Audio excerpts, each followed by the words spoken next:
the panel, Democratic strategist Kevin Walling and Senate Working Group Executive Director James Kimmey. Gentlemen, thank you for coming on. I want to just show you a little reaction to the Fetterman-Oz debate from the left. U.S. Senator Gary Peters said the following, quoting here, "It was good he did the debate because I believe he won." If you move on to his communication manager, he says, quoting here, "We are thrilled with John's performance. He did remarkably well tonight."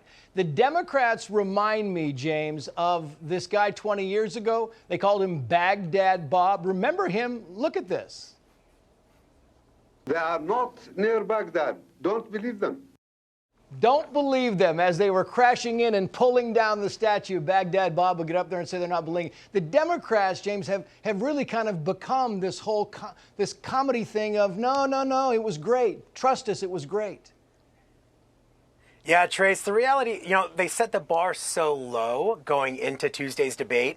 It was quite shocking. We didn't know up to that point what John Fetterman, his condition, how he was kind of going to handle this debate. And I think the media really played a significant role in tampering down the reality of the situation. And I think your viewers, everyone else that watched was really shocked at the inability of John Fetterman to really be able to articulate an effective message that would ultimately result in votes in Pennsylvania in just 2 weeks. Yeah, Kevin, that's the whole thing is we talked about this a lot, and you go back to that debate, and then today you had a response. And some Democrats, quite frankly, were honest about Fetterman's performance. This from Rich Lowy. This is a tweet where he says, quoting, "Where does Dasha Burns go to get her apology," right?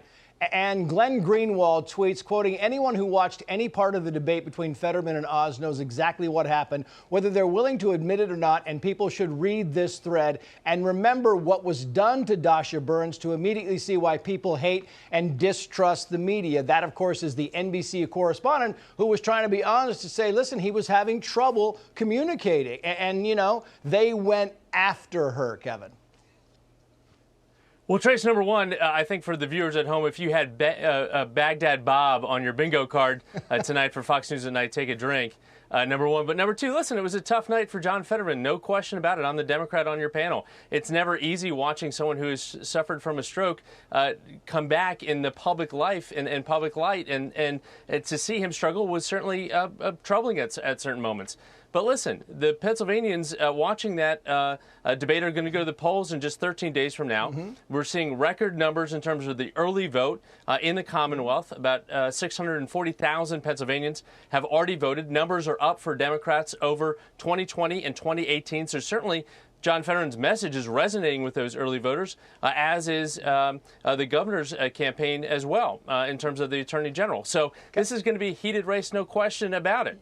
But you kind of skipped over the point there, Kevin. Does Dasha Burns, does she deserve an apology? The left went after her for saying anything negative about a Democratic candidate, and turns out she was spot on. I mean, does any a reporter deserve an apology for reporting the truth about Donald Trump over the last 4 years and getting it right when Donald Trump bashed them? I mean, we can go back and forth. She's a big girl reporter. She can stand by her own reporting. It wasn't just Donald Trump. It wasn't just President Biden. It wasn't just certain politicians. It was everybody in the media and a lot of politicians who went after her. I want to move on because I want to get to some breaking news. Stand by. Out of Georgia, this comes. Jonathan Seri has more on two key races there and how the early voting is breaking records despite what Democrats called Jim Crow 2.0. Jonathan, good evening. Good evening, Trace. Democrat Stacey Abrams making a bus stop tour at this community center in Union City.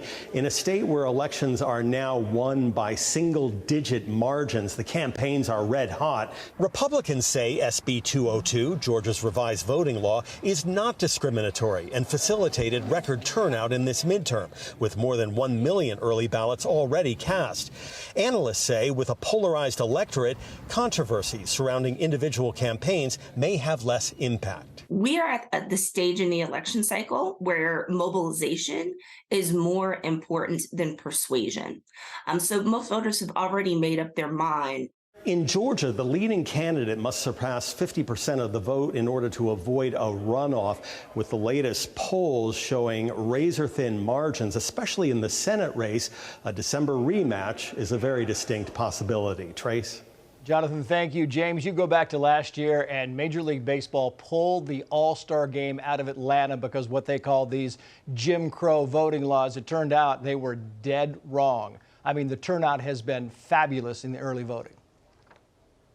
And I think we should be excited about this. I think, one thing COVID did do was force us to kind of reevaluate how we do traditional things. And I'm a big fan of early voting. I think it's convenient. It makes it easy. And I think what we're going to see in this cycle is that it transcends political party. I think in 2020, we thought those who voted, and you can look back at the numbers, those who voted early tended to vote for Joe Biden as opposed to those who voted on Election Day for Donald Trump. I think this cycle we're going to see a lot of support for both Warnock and Walker in these early voting numbers. And I think, as Americans, we should be happy that people are taking part in the process, and the voting is just easier, and it's hopefully more secure, but just easier.